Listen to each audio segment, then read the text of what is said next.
this morning, not the rain or the traffic.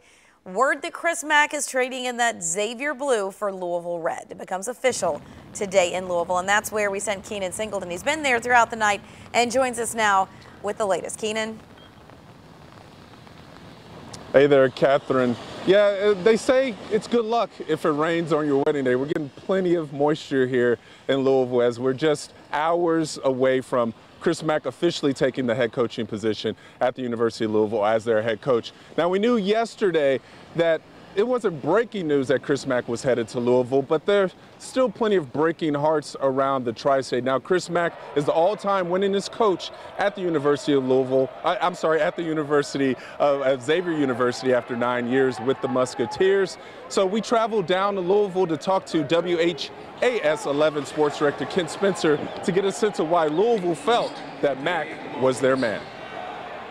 Today, it's different than what it's been in its heyday, just because there are some unknowns. But Louisville is still, it's one of those programs. It's still a blue blood program, one of those top 10 jobs that when they come calling, you have to pick up the phone. Obviously, everybody knows about the FBI investigation that surrounds this program right now. When the NCAA gets involved, are they looking at more sanctions down the road? They need some good momentum. I think Chris Mack is a guy who can possibly bring them some of that good momentum. Yeah, Catherine, that good momentum is something that the University of Louisville needs. They made it to the third round of the NIT last year. This is a program that's won 3 NCAA titles, but they had to vacate that 2013 title. So Chris is a guy that they're hoping with this 7-year contract can bring some of that momentum back. Yeah, I'm not sure if I fully agree with the top 10 programs in the country and you got to take the job. But that said, Keenan, Chris Mack follows on that long line of Sean Miller and Thad Matta, even back to Skip Prosser, kind of trying to find that greener grass on the other side. What does this do, though, for the search for a replacement for Mack at Xavier? Well, I think the first guy you have to look at is their associate head coach, Travis Steele. He's a guy that if they want to keep the continuity, he's the guy you got to go with. He's kind of been the mastermind in this recruiting class. He knows the Big East. He knows the lay of the land at Xavier. He's been there since 2009. He didn't just serve under Chris Mack, but also Thad and Sean Miller. So if they're going that route, he would be the guy to go. But you can go outside the continuity hire as well. You can go with Pat Kelsey, who's at Winthrop. He was a Xavier guy.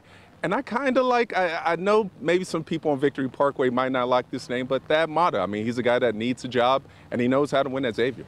Those are the 3 names thrown into the hat. All right, Keenan, we will find out. Keenan will be down in Louisville all day and will join us throughout the day here on 9 on Your Side, covering that big announcement there. Thanks for getting up early with us. We appreciate it.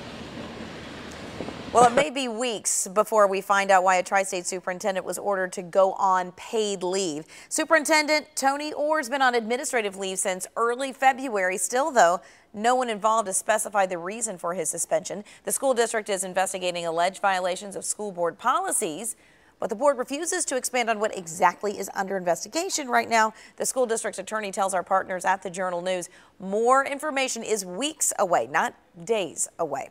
Meanwhile, in Warren County, the sheriff's office is investigating after a first-year Franklin High School teacher was put on administrative leave. Now, the superintendent says the teacher is accused of having inappropriate communications with a student using an electronic device and won't say much else. Right now it's 6:36, and more states could soon be jumping on the bandwagon to sue the Trump administration to block it from asking about citizenship on the 2020 census. As of this morning, 12 states say they plan to sue. Critics say the question, which is, are you a U.S. citizen, is meant to target immigrant communities and influence political maps that are scheduled to be withdrawn in 2021. The White House says it is necessary to protect voters. The census helps draw political maps and calculate federal funding and determines how many congressional seats each state will get.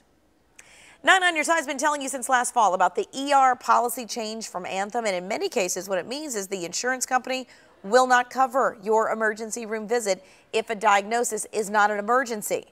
New this morning, 9 on Your Side's Lisa Smith talked to the state representative who has introduced a bill to stop that policy. Starting in January, Anthem started a policy in Ohio that it's had in other states, not paying for some ER visits if the diagnosis is not an emergency.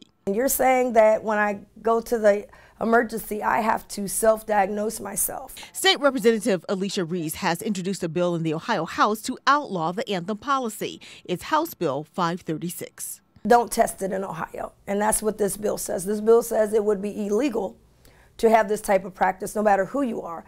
Anthem has the same policy in Indiana and Kentucky. In January, we showed you a number of denials from Kentucky that were appealed to the Kentucky Department of Insurance. Many of them were eventually reversed by Anthem or the state. Reese says there seems to be a lot of confusion about the policy in Ohio. I think it's very dangerous that the Department of Insurance is confused.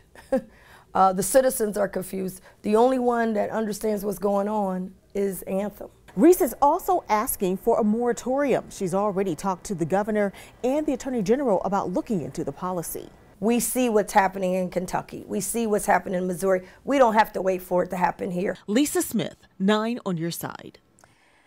9 on Your Side has requested comment from Anthem for the story, but they have declined. In the past, Anthem has said that it has seen an increase in the number of ER visits for non-emergency treatment.